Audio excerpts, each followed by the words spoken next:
ये question RRB NTPC 2025 में पूछा गया था। चतुर्भुज पी क्यू आर एस, यहाँ पर एंगल आर और एंगल एस के समद्विभाजक बिंदु टी चतुर्भुज के अंदर पर मिलते हैं। तो जो क्वेश्चन बोल क्या रहा है वो समझाता हूँ, ठीक है। क्वेश्चन पढ़ने से कोई फायदा नहीं है। यहाँ पर एक चतुर्भुज है, ठीक है। तो वो चतुर्भुज को पहले ड्रॉ कर लेना है अपने से, ठीक है। चतुर्भुज हम कैसे भी ड्रॉ कर सकते हैं, यहाँ पर चतुर्भुज बोला है, ठीक है।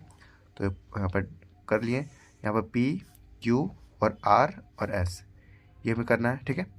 अब देखो यहाँ पर बोला क्या है कि एंगल आर और एंगल एस, एंगल आर और एंगल एस ये जो है दोनों एंगल है वो समद्विभाजक बिंदु टी पर मिलते हैं। यहाँ पर कि कोई अंदर पे कोई बिंदु है वो टी है, ठीक है। यहाँ पर कोई बिंदु है टी, यहाँ से समद्विभाजित मिलता है यहाँ पर टी पर, ठीक है।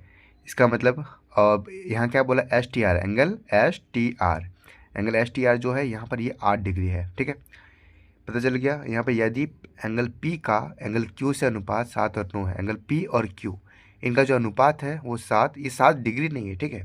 ये 7 के अनुपात में है और ये 9 के अनुपात में है, ओके। ये 7 के अनुपात में है और ये 9 के अनुपात में है और ये 8 डिग्री है। तो हमें क्या फाइंड करना है, एंगल Q और एंगल P का मापों का अंतर, एंगल P और एंगल Q के मापों का अंतर फाइंड करना है। तो सबसे आसान तरीका क्या है इसका, देखो एक चीज़ बताता हूँ। यहाँ जो एंगल है और यहाँ जो एंगल है, अगर ये समद्विभाजित मिलता है, यहाँ पर समद्विभाजित मतलब क्या कि ये जितना एंगल होगा उतना ही ये भी एंगल होगा, मतलब ये और ये दोनों बराबर होगा, ठीक है। अब क्या करना है, यहाँ जो एंगल होगा इन दोनों के एंगल को जोड़ कर अगर उसका आधा करेंगे तो वो इसके एंगल के बराबर निकलेगा।